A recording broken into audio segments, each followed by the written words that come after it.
Welcome. Thank you for being here live. Also, of course, when you watch the replay. I know time is precious, and the fact that you chose to spend part of your day in this conversation tells me something. You're curious, you're questioning, or you're sensing that something important is missing in how we currently talk about motherhood, work, and leadership. This is not a typical webinar. And it's also not a conversation only for mothers. So think of in what capacity you are here. Are you here to listen in as a mother, as a leader, as an HR decision maker, or any other capacity? Try to wear the different hats, because this is a very rich conversation. So today we're talking about matrescence. It's a word that is still unfamiliar to many people, yet it describes one of the most profound developmental transitions in adult life. Matrescence refers to the psychological, physical, emotional, and social transformation that occurs when a woman becomes a mother and continues as she mothers. It is often compared to adolescence, not because it is chaotic or immature, but because it is a full identity reorganization. Nothing simply returns to normal. Something new is formed. We said it in the pre-conversation here, giving birth is like being reborn for yourself. It is, despite how fundamental this transition is, it remains largely unnamed, unsupported, and misunderstood, especially in professional environments. In organizations, motherhood is still often treated as a logistical interruption, a leave, a return date, a flexibility issue. What's missing is the recognition that matrescence is a developmental process, one that reshapes priorities, perception, capacity, and leadership. So this conversation is not about whether motherhood is hard or beautiful. It is not about glorifying struggle. And it's not about lowering standards or asking for special treatment. It is about seeing clearly what actually happens during this transition and what becomes possible when it is understood rather than ignored. Because when matrescence is misunderstood, we lose talent, confidence, and leadership potential. And when it is recognized and supported, something else emerges: depth, discernment, emotional intelligence, prioritization, and a different quality of leadership. So as you listen today, I invite you not to rush to answers. Just notice what resonates, what surprises you, and what challenges an assumption that you may have held. So let your questions form quietly, and we will come back to them later. All right. So a few practical notes before we begin. This session is designed as a held conversation rather than a chat-driven webinar. So for that reason, we will not monitor the chat throughout.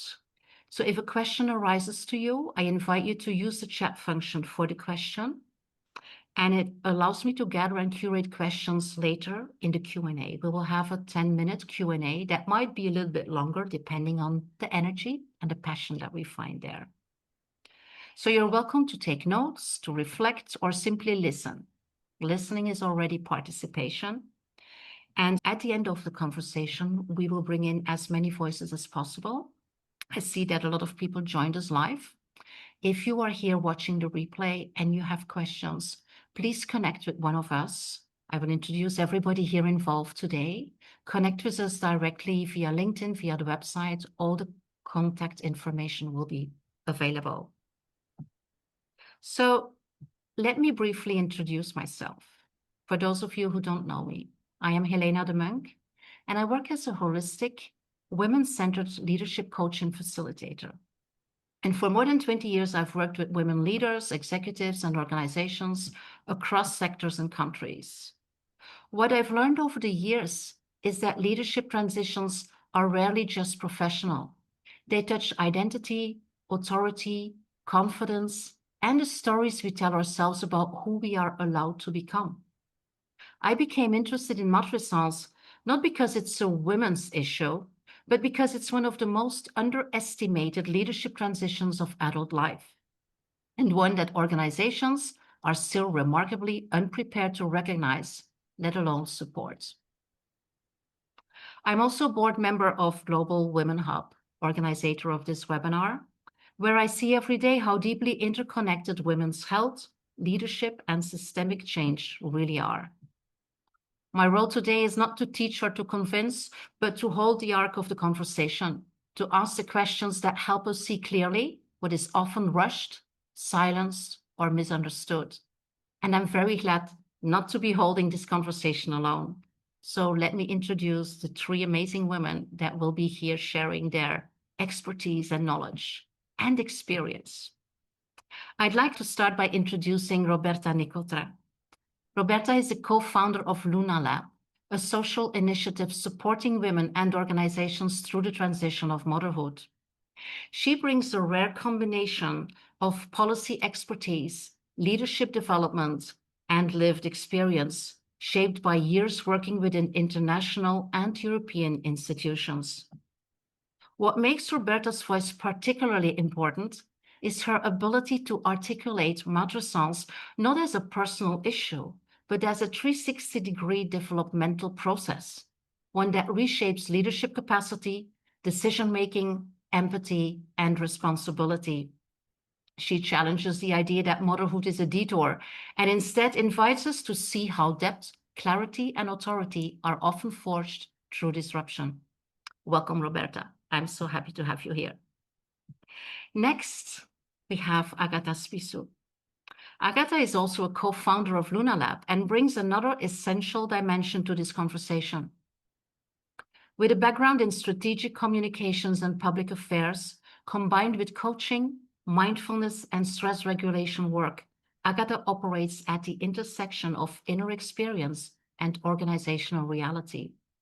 She speaks honestly about the invisible cost of doing it all, the mental load, the pressure, and the silent trade-offs many mothers make without naming them. Agatha reminds us that growth doesn't come from heroics, but from support systems that actually work. Welcome, Agatha. It's an honor to have you here. And finally, I'm so happy to welcome Flora de Maagd. Flora is an art dance therapist and social entrepreneur working with women and mothers through the body, movement, and collective spaces of expression. She brings something almost absent from professional conversations, the physical and embodied reality of matrescence. Through her work in perinatal dance theory, Flora shows how identity shifts are lived not only in the mind or emotions, but deeply in the body, and how regulation, safety, and expression are foundations for well-being and leadership. Together, these three women bring complementary perspectives: identity, systems, leadership, the body, and lived experience. So welcome, Flora. Welcome everybody here, live and in the replays. Let's begin. Flora, I would like to start with you, if that is okay. When you speak about matrescence, you often return to identity.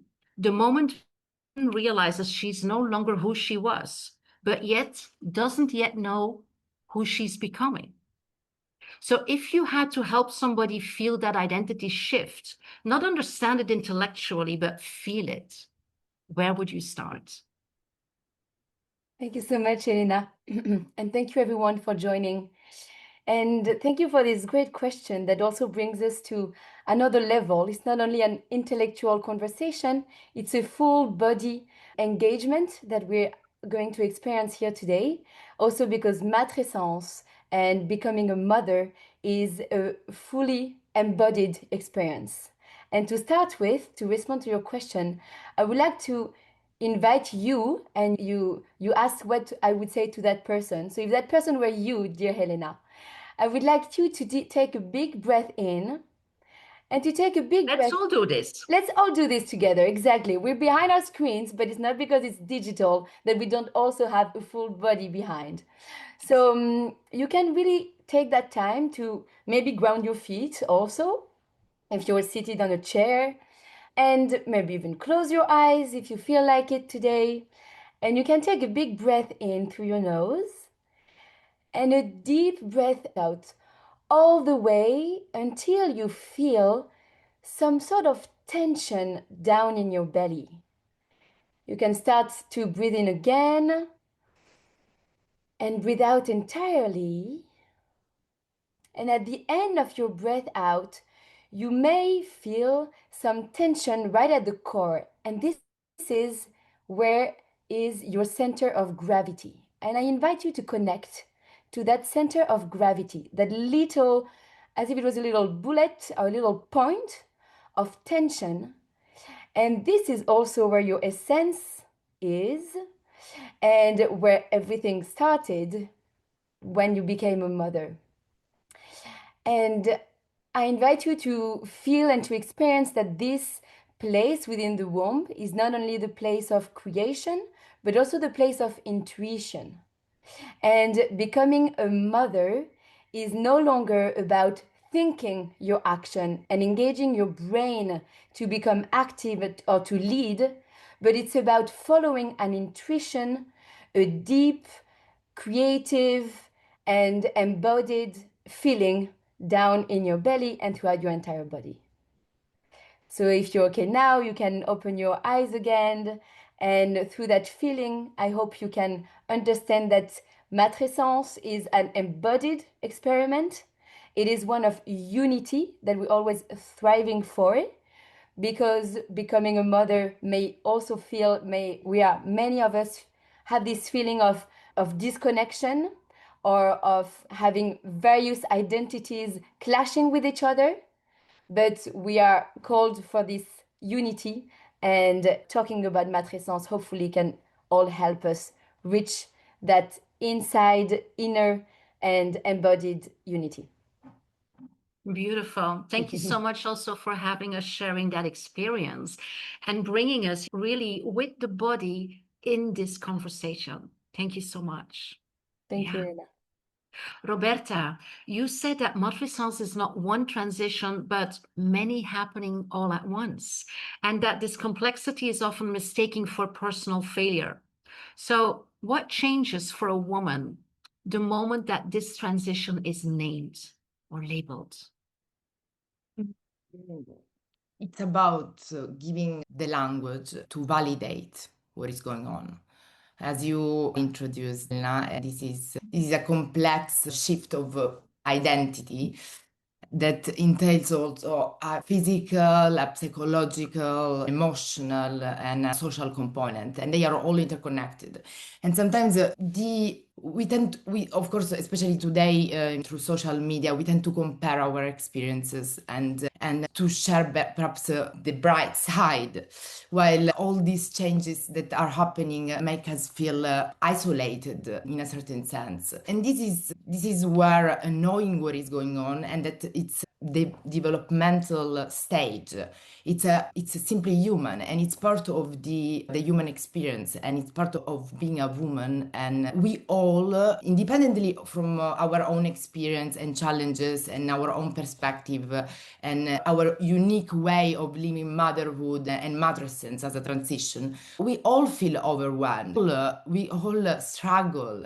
And there are reasons for that are deeply rooted in science and societal structure and the pressure that we receive, trying to combine the emotional complexity of really juggling work and motherhood at the same time. Yes, it does give you the language to feel less isolated, to validate yourself, to cultivate self-understanding and self-compassion, which is at the core of thriving for every individual. So Yeah. this is What is one transition that women often don't dare to speak out, or what just does remain unspoken in that transition? This is, to be honest, it's very personal. I can speak about my own experience. There are certainly physical changes that are mostly obvious, and there are physical changes that remain a taboo. And my own experience of matrescence was particularly complex the second time around because I survivor of obstetric violence and I endured a long-lasting physical trauma after the birth of my second child. And this is not something that is affecting everybody, absolutely not. And it's actually in Europe is one woman out of three, considering also Eastern Europe. And in Belgium is one woman out of four who has a traumatic experience of birth. And only a small percentage of these, but a substantial amount of women, number of women, like approximately 200,000 every year in Europe, experience long-lasting physical trauma. And these affects bodily parts that are very intimate. And functioning that is linked to bowel movement and sexual reproductive functionality. And this is very difficult to share. Simply, it's difficult right now for me. My body language tells you something, I guess. I personally had to go through years of psychotherapy to sustain the burden of PTSD. I am in a lawsuit. And it was extremely difficult for me, particularly to go back to work. But as I said, it's the silence is part of the problem. Silence is really part of the issue of not, it really slows down societal progress in this sense. And I think we are in an age where we should start speaking more freely about what motherhood entails sometimes. A complete disruption that even if it's supported, in my case it's particularly extreme, but I'm saying in general, motherhood brings back trauma as well because the fact of being a mother makes you questioning the relationship that you had with your own caregivers when growing up, and this brings a layered trauma up to the surface, and it's much more complex than what it is actually, and very much underestimated, especially in the workplace.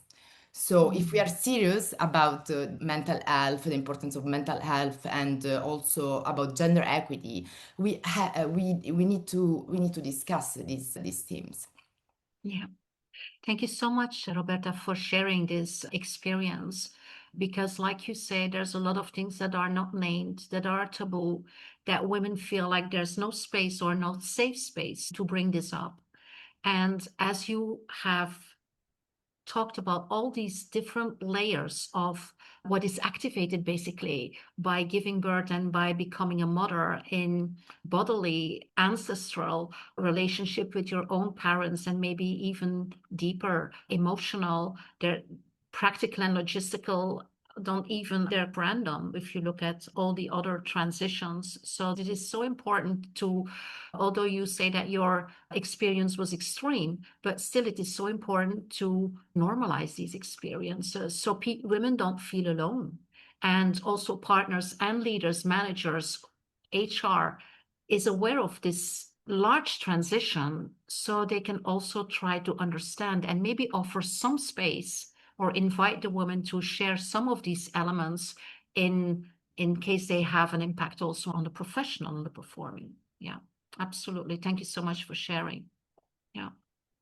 Thank you. So, Agathe, you speak a lot about normalizing the inner experience of matrescence, what we're trying to do here. What do you see happening when women realize that what they are experiencing is normal, is developmental, and not dysfunctional? Thank you. And thank you to my previous two speakers to set the scene on what matrescence is. And I think we spoke about this very importance of noticing what's happening to us, of understanding it, and of normalizing it. And once we do that, there's another step of reframing that experience into something positive, into something about growth. And this doesn't diminish at all the fact that it can be complex, it's challenging, it's multi-layered. There is really a lot of things that we have to go through. But I think in the moment that we look at this experience as the opportunity to grow, even as Roberta mentioned, you can really learn about yourself, about your history, about your shadows. We can connect back to our bodies and see we are born a new version of ourselves after we give birth. So there's lots of opportunities. So seeing it as an opportunity to grow rather than setback, gap in our CV, and only challenge, it's very beneficial. The moment we start to reframe that and we see the daily experience beyond changing pampers and so on, to growing to a new version of ourselves, more empathetic, more present in the moment, problem solving, conflict resolution, there's a lot of we notice ourselves at different capacities, different leadership skills that we are practicing while being taking care of another human being. The moment we understand it ourselves as moms, we become more confident about it and we can communicate that to the society, for example, at workplace. So I think it's very important that we start with ourselves. I'm not saying that's the only layer. We have to obviously also look at the system, at the culture, at the context we're living in. But the moment we own this transition, we reframe it into an opportunity to grow, we become more confident and we're able to communicate more about it and ask for the support system needed. Thank you. So, in general, I'm addressing the three of you. What language do you wish that every mother already had for this phase? For me, is growth. So growth at 360 degrees. Also growth, because leadership is often misunderstood. When you think about leadership, especially in the corporate environment, you think about senior management positions, but we know instead that leadership is about self-awareness, and motherhood really puts you in front of a mirror and gives you the opportunity to really look into who you are, into who you want to become. And again, every growth and every experience is different. But as we have this, as we always preach with Agatha and in our community and beyond, there are a lot of transferable skills that comes with motherhood. And of course, when you are in the moment, when you are in the challenge, it is difficult to discern what is it that we are growing. But it's also about reframing and seeing it with a growth mindset approach. I'm not sure if you are familiar with this concept, but it's really about gaining that insight that allows you to use it as growth also in your professional environment, because you grow skills that we have already mentioned, like emotional intelligence, empathy, that are no soft at all. They are called soft skills, but they are just what is not going to be replaced by artificial intelligence, and what it is much more needed to create more inclusive and sustainable working cultures. And this is because our society doesn't place so much value in care. The more we have modernized and industrialized our societies, actually care it's at the core of the human experience, and it is leadership is about care. It's about applying your strength in service of others, and that's where motherhood meets leadership. Beautiful. I Fran, jump on your that, thoughts? Roberta, because you stole the word I exactly wanted to use, a language of care. I wish mothers and managers and team leaders can have this way to communicate that is caring with one another. So that includes, of course, empathy and compassion for everyone's stories, which are so unique and different to one another. And also to recognize the vulnerability behind the new mother, but also behind a team or a setting or an environment that is not necessarily aware, that doesn't necessarily have the resources to put the right structure in place. We'll talk about the system change, I think, in the next part of our conversation. But yeah, a language of care that recognizes the vulnerability, and vulnerability also as a huge talent to have more human centered ways of doing business and working in companies. I wanted to complement with maybe just a word that was already mentioned. We're talking about the growth, about care, and the support. So for me, that's 3 levels that it's needed for this to really be beneficial for both, for the mom and for the organizations and the society, of course. Beautiful. So as you listen, please notice where you recognized yourself or someone you work with in what has been described by these 3 beautiful ladies. And check for yourself what feels named, what comes up for you as something conscious for the first time. Just let this land, take some notes, write something in the chat if you want. It's just a moment for you to absorb everything, because a lot has been said, a lot of layers have been shared with you.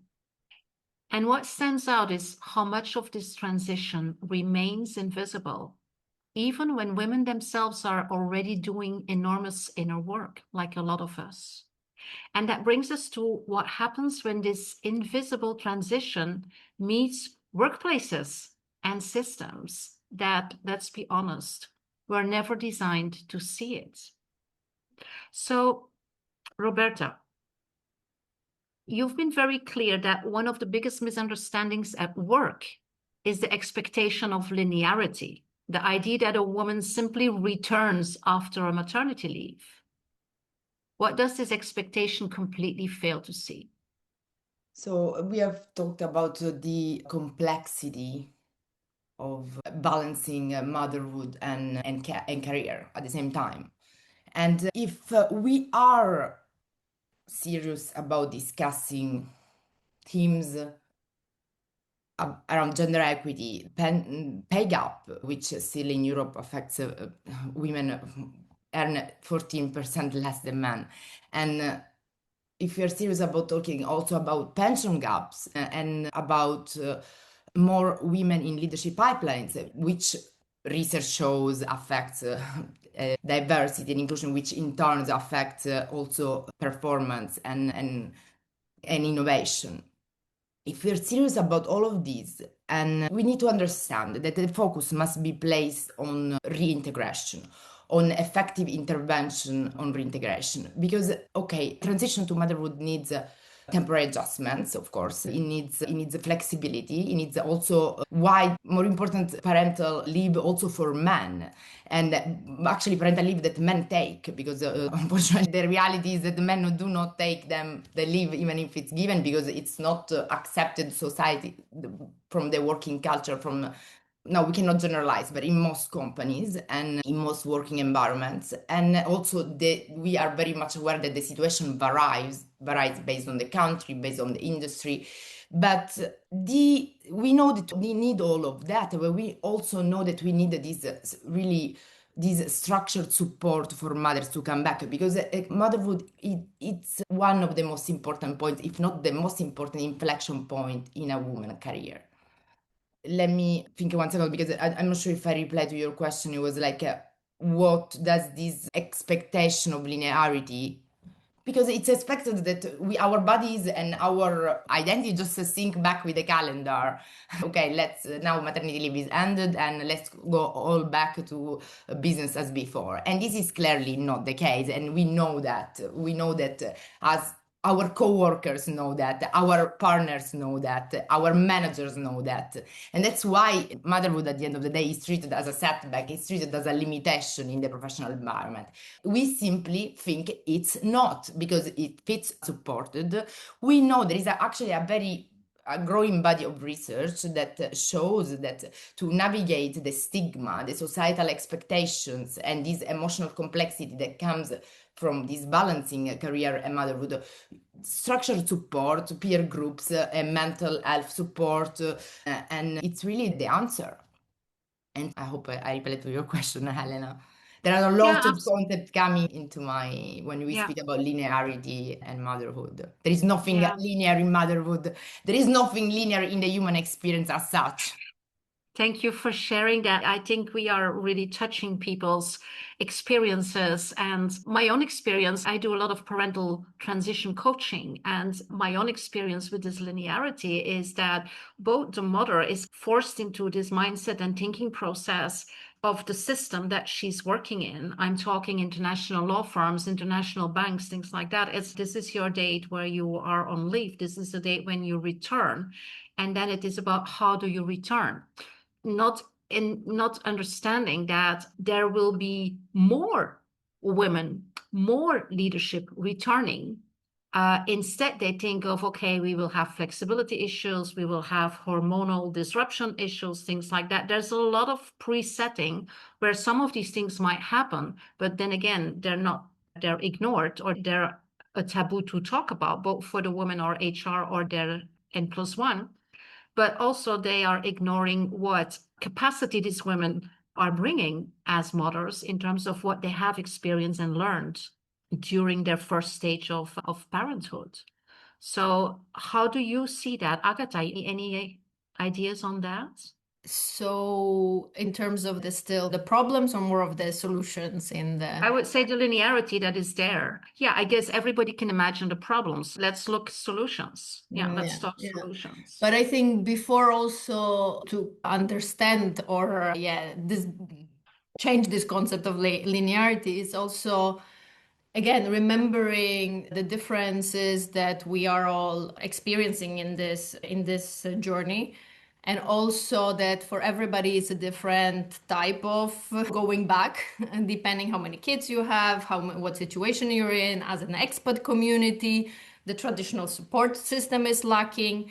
And surely in terms of work reintegration, we have to remember about the hidden costs of this process. When we try to go back to work linearity, in a sense, like bouncing back to where I was before, the baby just happened to be, we just created a human being from nowhere, but let's just go back to where it was, to the ambitious, to the ever-present person, 100% productive and performing as before. Obviously, that's not possible.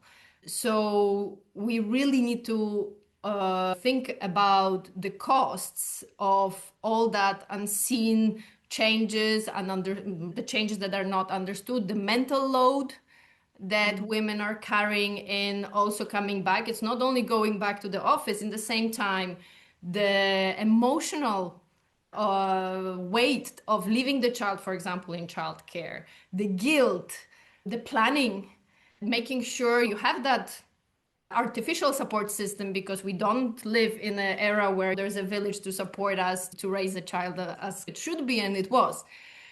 So for me, there is a lot of those hidden and unseen elements of going back to work that basically have very strong effect on statistics as well. For example, 1 in 5 moms changes their career after their maternity. 2 in 3 mothers in Europe, and this is statistics from Make Mothers Matter report that was recently done. 2 in 3 mothers say that motherhood negatively affected their career. Around 50% struggle with mental health. So there is a reason for that. So we cannot have a linear back as it was, back to where I left it off. It really needs a clear support system, phased plan, understanding the stakeholders, prioritizing stakeholders, and really, adjusting the flexibility is also a very important element. Absolutely. Now, it's not only the mental and emotional pressure, Flora. Professional environments rarely acknowledge the physical reality of postpartum and early motherhood. So what is the most ignored or misunderstood about the body during that transition? Yeah, indeed. So thank you so much, Agatha, for underlying the emotional and the mental load and changes that it involves, but physically as well. Mothers returning to work are often suffering from a huge fatigue. Very few of them have proper nights. And we know how sleep deprivation, all the effects that could have on the brain, on the capacity to, on the attention, on the performance. Sleep deprivation is used as a means of torture in some countries. And so having a lack of sleep has a huge physical and mental effect on mothers. And according to that recent Austrian study, still 50% of new mothers up to 4 months after giving birth still experience excessive sleepiness. So it's really not, it's a common issue that many women face. And actually, when mothers come to my dance classes during their maternity leave, they're so scared to go back to work because they're like, when am I going to take my naps? And it's a real worry for them because they know they need to sleep during the day. So that's one physical issue. Another one may be the pain. So Roberta shared with us her very impactful story about all the physical trauma that the birth had on her, but it's not an isolated case. Many mothers have traumatic birth experience. For me, the only image that came to my mind after giving birth was I got run over by a bus. I know this sounds a bit extreme, but talking about it in mother circles, I know other moms also felt like this. So this is as traumatic of a physical experience as being run over by a bus. So you can totally imagine that 3 months or 4 months of maternity leave is not enough to fully recover and to be up to speed in a work environment that is very speedy with a lot of tensions. And last but not least, there is also the entire body image that changes. Many mothers are just don't feel good in their body anymore. Many come to my dance classes and say, I don't recognize myself. And the weight they gained, the shape that changed has a huge impact on their self-confidence. So it's the feeling and the pain that you may suffer in your body, but also the image you have on your body that has a huge effect on you performing in a work environment. And maybe just the last one on that, because for me, I am one of those 1 in 5 moms who change careers after giving birth. So after the birth of my second child, I left my career in international affairs to become a dance therapist for women and mothers. And that change also happened because physically it was no longer possible for me to sit behind a screen for 8 hours per day.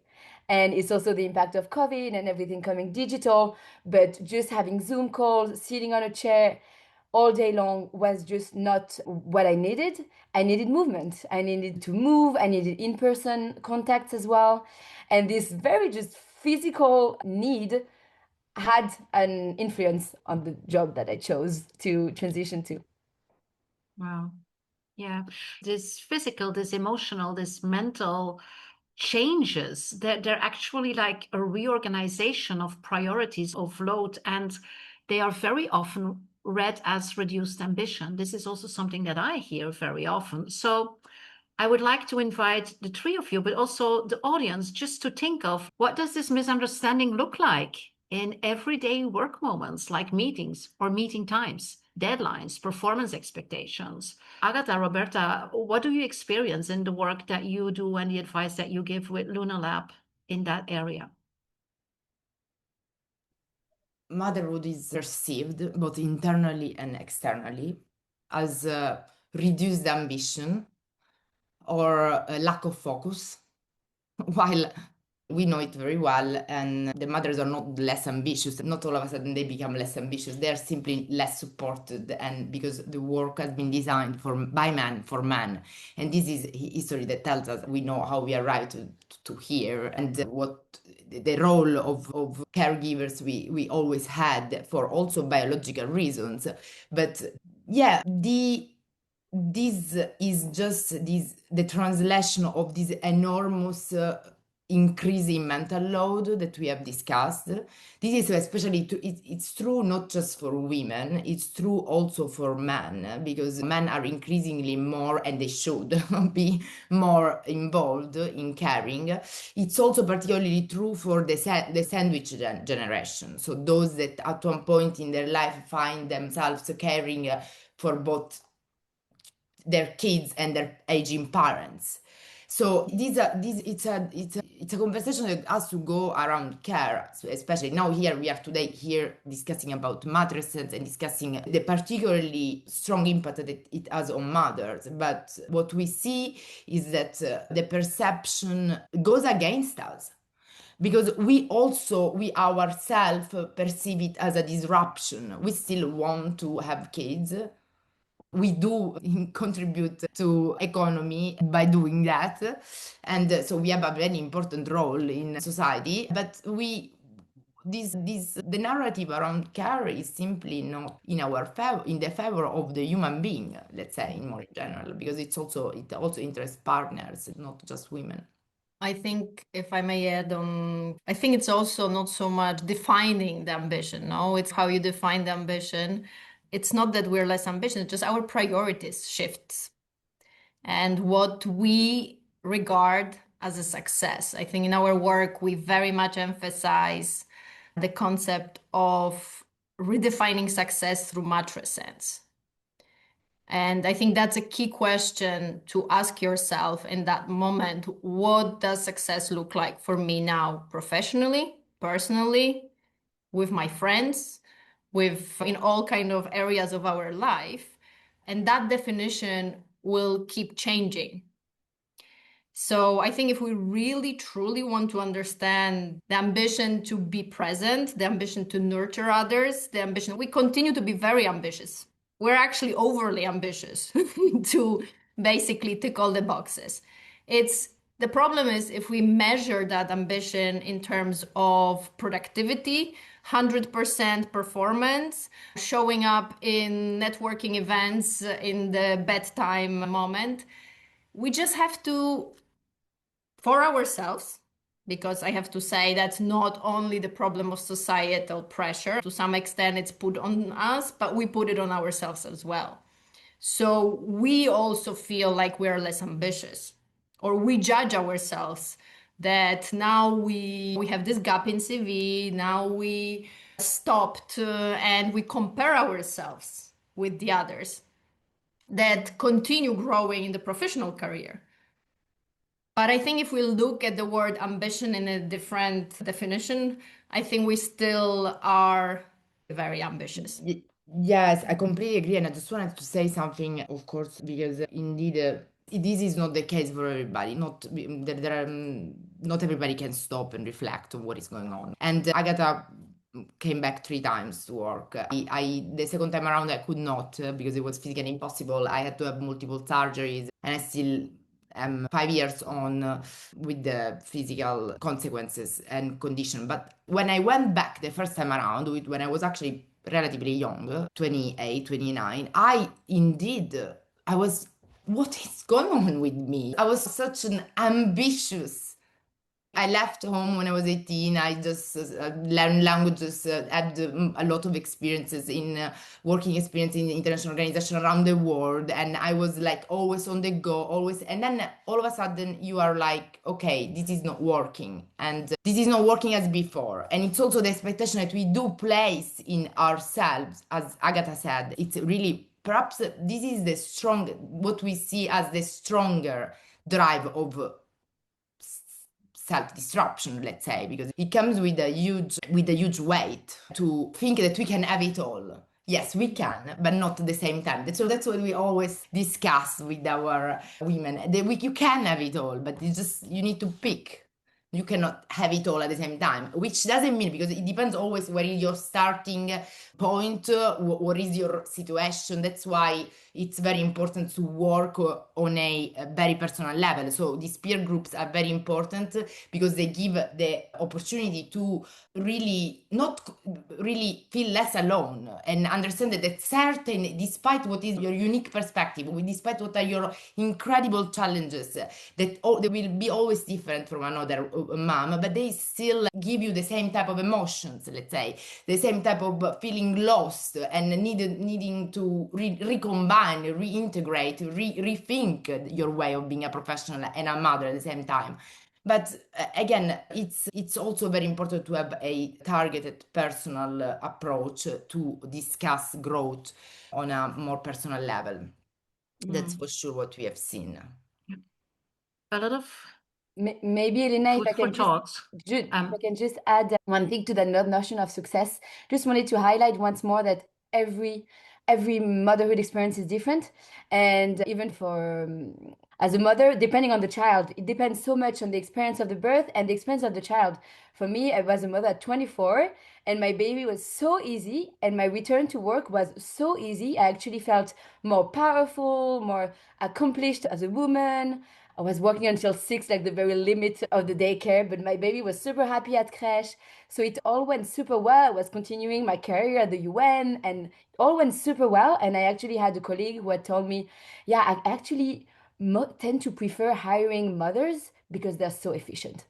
And he was so, in his experience, he really noticed that mothers are targeted, they're straight to the point, they're not going to lose time at work. They know they have another life afterwards. So they're actually super productive. And that was a real encouragement for me. And I totally, like that first child didn't hit me during my career at all. And so the career change happened after the second child because it was a premature birth, the more traumatic experience then. But so every story is different. And also on the notion of success, I think we could rather frame it as and question ourselves, are we looking for success or are we looking for impact? And when I changed that narrative and asked myself, I don't want success just for the grade and have a good with something that looks good for the honors or whatever. I just want to have a real impact. And that's why I started to work at the international level to change the rules of the games. But then eventually I realized that an impact is huge also when you work on a personal level. When you raise a kid, it's huge. When you work in your neighborhood, when you do something that nourishes you, your family, and your community. So it's just another way of framing what we mean by success, and framing it in terms of impact may be helpful in order to feel more comfortable with the work choices that we do. Thank you so much. Very powerful contributions and a lot of food for thought. I would like to address the audience here to think of this in your capacity as leader or HR professional or entrepreneur, and let land what is one assumption that you would question based on what you have been hearing here.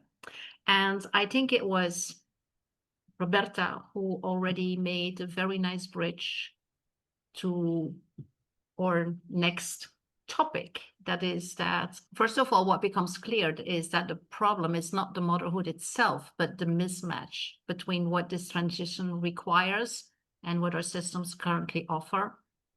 But yet something else is present too. This transition doesn't only take, there's not only a cost, it also grows something. I would say it grows a lot. And I am very eager to dive a little bit deeper into that growth potential, into that leadership capacity, into the value. And as I said, if you jumped in later, there is a full replay. If you have to go, don't worry. The replay will be available for you. If you have questions, put them in the chat. We will deal with them in a minute. But let's look a little bit more at these growth possibilities. Agatha, you have described how motherhood reshaped your relationship with stress and priorities and confidence. So what kind of leadership capacity do you see emerge when women are properly supported? Thank you. So I think we touched upon a bit the concepts of reframing the experience, seeing what we practice throughout motherhood as these transferable skills.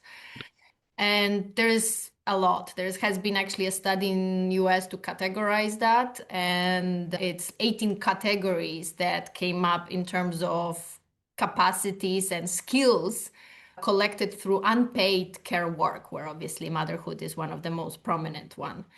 Thinking about my own experience, yes, I think I can resonate very much with Flora's first kind of experience with, so I have 3 children and I came back to work 3 times. And the first 2 times, it was exactly like that. I felt way more productive, way more confident. Actually, this was a moment where I got promoted. I had clarity and prioritized. You had to get organized as well. And before that, I have to say, I was stressing a lot. I would have a lot of imposter syndrome, not trusting my judgment, my intuition. And having a child really puts that in perspective. You just created a human being. From you comes a new human being. You put things in perspective. A deadline there or somebody's moody comment doesn't affect you to the same extent. You tend to put things in a different perspective. So that helped me a lot. And I really saw a new version of myself coming back to work.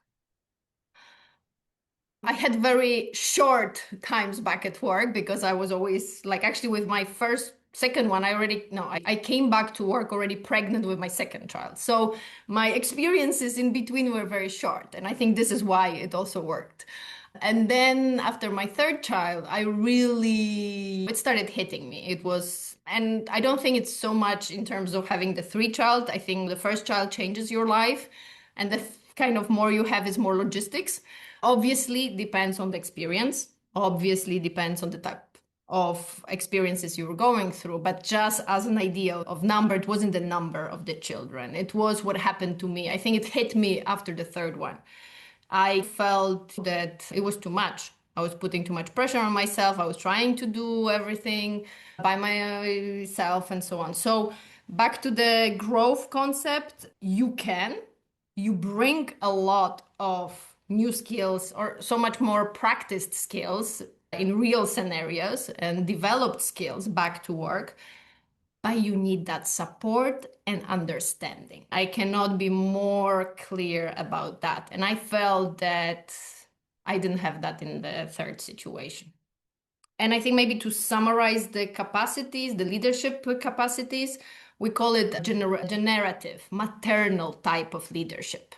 So it's not only connected to mothers, it's very much something that caregivers or any person can learn, and I think is so much needed in today's society. So it's about nurturing, empowering, and giving space for autonomous and trust for the autonomous work. And I think moms are quite good at that. Thank you so much, Agata. Flora, through your work, women reconnect with themselves through regulation and expression. So what inner resources do you see being reclaimed? I would say leadership resources, reclaimed or developed through Matrescence. Yeah. Maybe one of them is creativity. Creativity, because you constantly need to think outside the box when you're a mother. You face challenges every day, you need to negotiate every day, but there is no dead end. There must be a solution. So that creativity, that the connection that we did at the beginning is also about following your intuition and not only thinking strategically what should be interesting next, but it's really about feeling it and creating new solutions. And creativity is very much linked to innovation. So in that sense, having innovative leaders with a vision, with always able to find opportunities, and also that, as Agatha said, that capacity to step back and put things in perspective is a huge talent for leaders. Creativity, and maybe another one would be courage. I prefer courage than resilience, but it means the same. It's that capacity to always go back to it, and that inner strength. I think I like courage because there is also this sense of trusting in the future and never giving back. So yeah, that inner power, resilience, and courage that mothers develop are huge assets for leaders. Beautiful. Thank you so much. Now, when we look at growth, there's a reality check there as well. There is a difference between the growth that is earned through Matrescence and growth that is forced through the system. Roberta, your take on that? Again, I think I put the seed before of this, and it's because I'm a strong believer that no matter what experience you had, motherhood really. And there is a book I can recommend you about this, which is actually called Matrescence. But I'm really a strong believer that motherhood really creates that, and as I said, in my particular experience, this that also meant empathy towards women suffering in general, and this silence, which is often carried in silence. And because again, I see my condition, and I saw my condition, and I felt my condition as unfortunate. even though I was rationally thinking, but my child is alive and everybody was telling me just from the moment, day 4, when I had to go run back to emergency, but your child is well. And this is really important after all, like, first of all, actually, for a mother. I think when you have anything, when your child is the one which is hurt in the process of giving life, it's always worse. But who has to take care of the child? The mother. So it's and so many women, as I mentioned before, is like approximately every year 200,000 women in Europe, and we are seeing most of our health systems work well, and we still have these experiences, and a lot of women go through that. So in my own experience, it really creates an incredible I feel others much more, and I am able to listen much more and try to really give space to others. And this is something that in any working environment, it's actually crucial to communication, first of all. And yeah, this is my own version of maternal leadership, and every one of us will have their own, because the transition to motherhood will have taught you something else, and it's about valuing these lessons and applying them to your real life and owning it, as Agatha really owned her going back to work. I didn't at all. I didn't recognize myself at work. I was like, this is not me. I was so passionate about geopolitics and other issues, and what is my passion now? Where is it? Where did it go? And Flora said it very well. This is the impact, the difference between success, whatever you define as your own success based on who you are, your experiences, your character and everything, and the difference with impact, the impact you can actually make in your own working environment. And that's leadership again. Beautiful. I would like to invite the audience to think for themselves what leadership qualities they hear emerging here, and also how you recognize them, how you reward them, or how you maybe overlook them in your capacity as a mother, as a leader, as an HR professional. I think it's very clear that Matrescence is a developmental passage, one that reshapes identity, leadership, and how women relate to work and authority. And no, we would like to open the floor, because probably as you've been listening, questions have formed from your own experience, from your role as a leader or a professional, or from something completely different that we might not have touched. And I know that we have not brought solutions here. We have created awareness. We have tried to normalize experiences and realities. And I would invite you, if you want to go deeper, connect with Flora, connect with Agatha, connect with Roberta. All the connection information will be available to you. Also, if you have questions that you don't feel confident to put here in the Q&A or in the chat, that's also okay. Just address them directly in all confidence and privacy and safety. Would like to Something bring that up. has struck my attention. I turn this question to you because the thing is, there are different perspectives, and I wanted to add something about vulnerability, because we are here in a space in which we feel more or less, because we don't know each other, safe to be vulnerable. This is what we need. Honestly, there is no one solution fits all. There are a lot of interventions that need to be done at the governmental, like at the societal level, just to make it, generalize it, and as from the companies themselves to work on their culture, working culture and environment. But what is very crucial is to have a space also in the professional setting to feel vulnerable, to share vulnerability, because also vulnerability is part of leadership, and going through motherhood, like going through other life stages, makes us human, just more human, and makes us vulnerable, and sharing this vulnerability gives us the permission to be ourselves and connect with others. It improves also connection in your workplace. So it is of course, just it seems like a dream. Yeah, just I go and I have a space in my workplace to be vulnerable. No, but you can actually create and do this intervention in the workplaces. We can, of course, discuss more about what we have created with Luna Lab and everything. If you connect with us, we can explain you how we actually do help organization and moms. But what I really see here from the comment also was this inability to be vulnerable, I perceived, and also this inability to pause. Because there was a lady particularly that has written that this has really caught my attention at the beginning, that of course it all starts with self-awareness. Yes, here, that actually becoming a mother meant the end of her growing company. I must say, this also struck me, the comment and the question. Thank you so much for that, because it is actually a level that we did not really touch. And that is, what if you are not an employee? What if you're not an executive working at corporate, but you're an entrepreneur? And it's funny because I am one. Basically, all of us here in the panel are entrepreneurs. And it is still a different situation because a lot of systemic safety nets are not there when you are an entrepreneur. There's a different accountability, responsibility, or at least the perception of that. I know, and I tend to be proud of that. And no, I'm not going to say ashamed of that, but the proudness is gone.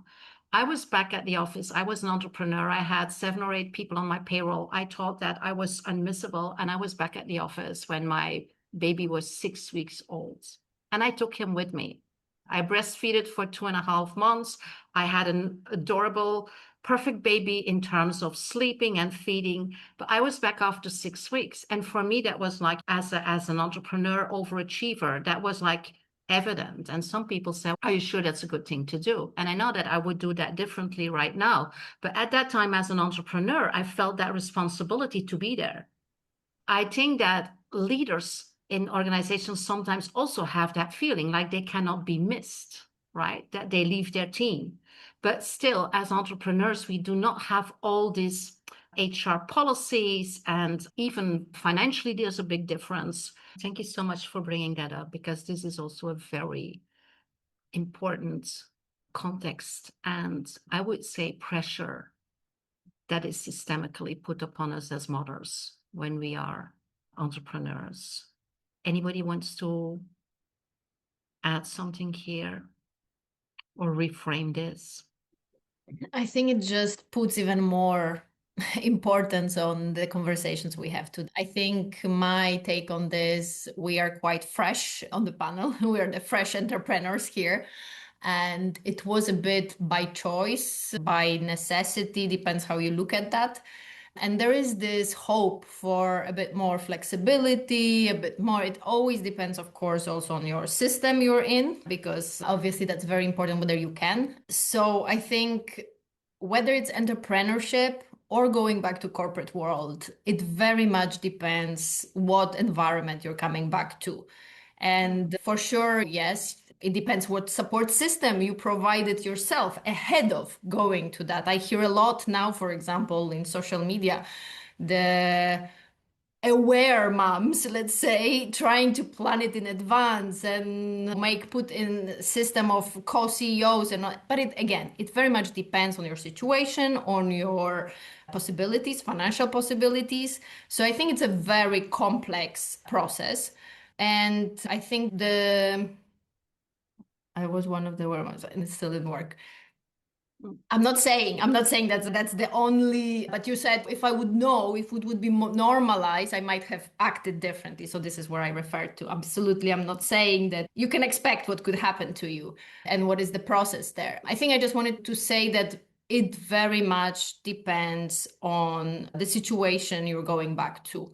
Whether the employer, if you're in a if you're an employee, if your employer, your boss, your manager, your team, if there is slight awareness and willingness to support this process back, I think there is lots of things we can do.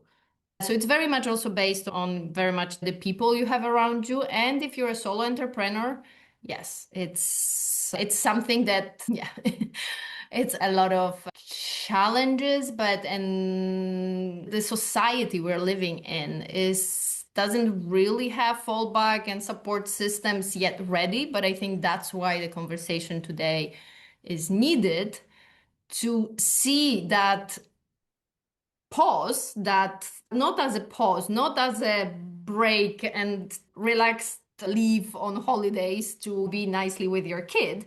It's a societal and systemic Culture change that Sorry? needs to operate. Culture change.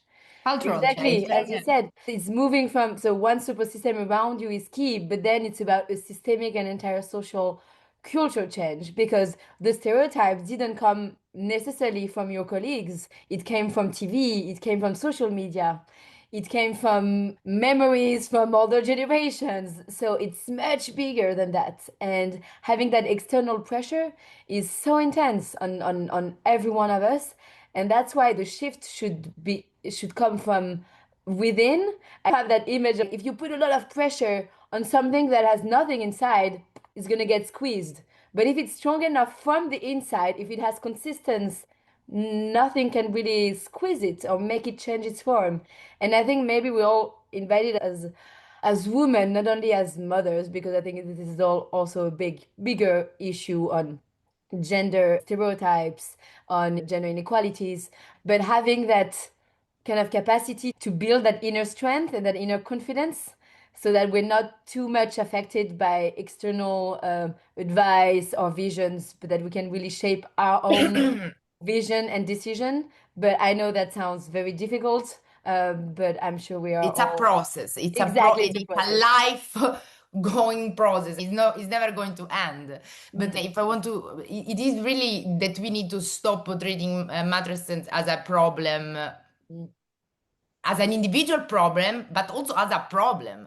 And this is why, honestly, my hope out of all this conversation that we are having, since having engaged in this area, in this industry, whatever you wanna call it, in this new category that we are trying to create, is planting a seed for this shift of narrative. And so please go.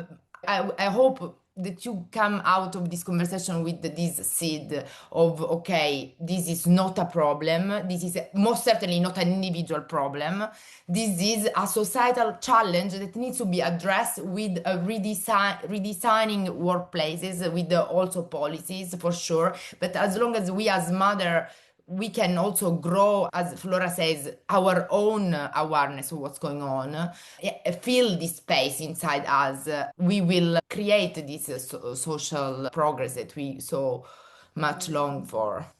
If Yeah. from the policies or from the one company at a time. So as we come to an end, which we are right now, it is obvious that we cannot close with answers. So I would like to close with attention.